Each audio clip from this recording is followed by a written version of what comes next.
Hi நண்பர்களே, இன்றைய கதையை பார்ப்போமா? ஒரு ஆமையின் கதையை பார்ப்போம். ஒரு பறவை கூடு கட்டியிருந்த மரத்தின் கீழ் ஓய்வெடுத்து கொண்டிருந்த ஆமை. மரத்தின் இருந்த பறவையிடம் பேச்சு கொடுத்து கொண்டிருந்தன ஆமை.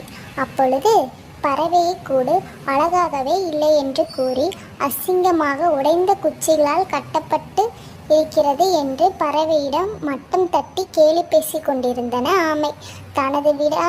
தனது முதுகின் மீதுள்ள ஓடு சரியான வடிவம் கொண்டு பலமாக இருப்பதாக கூறிய ஆமை.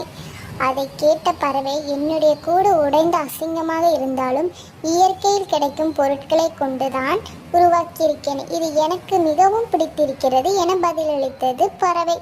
மேலும் ஆமை தனது கூட்டை விட உனது கூடு சிறந்ததே அல்ல என்று பறவையிடம் கூறியது. அதை கேட்ட பறவை, தனது கூடுதான் உனது கூட்டினை விட சிறந்தது எனில் தனது குடும்பம் மற்றும் நண்பர்கள் தன்னுடைய அந்த கூட்டில் சேர்ந்து வாழ முடியும். ஆனால் உனது கூட்டில் உன்னை தவிர வேறு யாராவது நுழையும் கூட முடியாது. மகிழ்ச்சியுடன் சிரித்து பேசியது பறவை. நீதி: தனியாக பெரிய பங்களாவில் வசிப்பதை விட உறவு மற்றும் நண்பர்களை சேர்ந்து ஒரு குடிசையில் வசிப்பதே மேல்.